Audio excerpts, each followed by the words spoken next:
आचारी बा एक ऐसी फिल्म है जो एक बुजुर्ग महिला की यात्रा को दर्शाती है, जो अपने जीवन में एक नई शुरुआत की तलाश में है। यह कहानी जैष्णवी नाम की एक 65 वर्षीय महिला के इर्द गिर्द घूमती है, जो अपने बेटे केतन से मिलने मुंबई आती है। फिल्म का उद्देश्य महिलाओं की मुक्ति, बुढ़ापे के अकेलेपन और माता पिता की उपेक्षा जैसे गहरे विषयों को छूना है। हालांकि यह कहानी अपनी अनुमानित दिशा और गहराई की कमी के कारण उतनी प्रभावशाली नहीं बन पाती जितनी हो सकती थी। जैष्णवी, जिसे नीना गुप्ता ने निभाया है, एक मजबूत और स्वतंत्र महिला का प्रतीक है। उसकी यात्रा में हमें उसके जीवन के कई रंग देखने को मिलते हैं। वह एक आचार बनाने वाली है जो अपने छोटे से शहर में एक सफल जीवन जीती है। जब वह अपने बेटे के पास मुंबई आती है तो उसे पता चलता है कि उसका बेटा और उसका परिवार छुट्टी पर गए हैं और उसे उनके पालतू कुत्ते की देखभाल के लिए छोड़ दिया गया है। यह स्थिति जैष्णवी को एक नई चुनौती देती है, जिसमें उसे शहरी जीवन में समायोजित होना है। फिल्म की शुरुआत में जैष्णवी का छोटे शहर से मुंबई तक का सफर दर्शकों को एक नई दुनिया में ले जाता है। वह अपने बेटे के पालतू कुत्ते के साथ समय बिताते हुए नए रिश्ते बनाने की कोशिश करती है। यह कुत्ता उसके लिए एक साथी बन जाता है, जो उसकी अकेलेपन को कम करने में मदद करता है। लेकिन जैसे जैसे कहानी आगे बढ़ती है, हमें यह महसूस होता है कि फिल्म कई परिचित ट्रॉप्स पर निर्भर करती है। नीना गुप्ता का प्रदर्शन इस फिल्म की सबसे बड़ी ताकत है। वह अपने किरदार में जान डाल देती हैं और एक मजबूत महिला की छवि को जीवंत करती हैं। हालांकि स्क्रिप्ट की एक आयामीता उनके प्रदर्शन को पूरी तरह से चमकने से रोकती है। वत्सल सेठ, जो जैष्णवी के बेटे के रूप में हैं, एक छोटी भूमिका में नजर आते हैं और उनका प्रभाव सीमित है।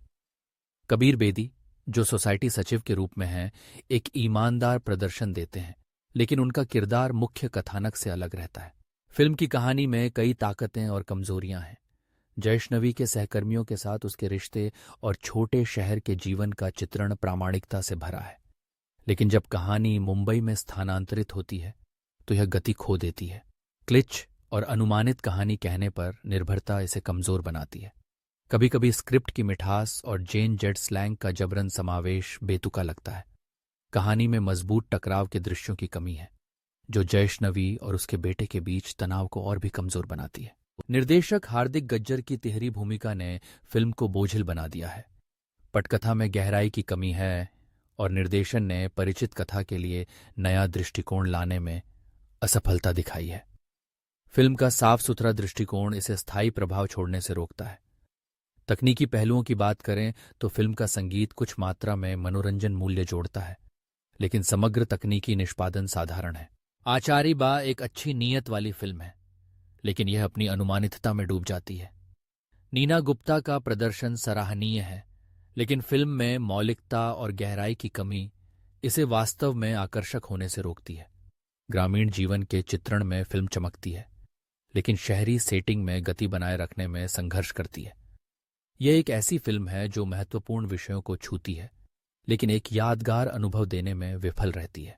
फिल्म अंततः एक साधारण सी कहानी है जो बड़े मुद्दों को छूने का प्रयास करती है, लेकिन उसे एक नई दिशा में ले जाने में असफल रहती है।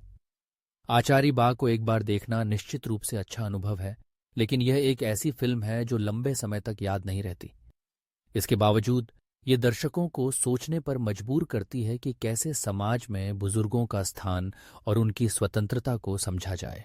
इस प्रकार आचारी बा एक ऐसी फिल्म है जो अपने दिल से इरादे रखती है, लेकिन अपने निष्पादन में कुछ कमी महसूस कराती है।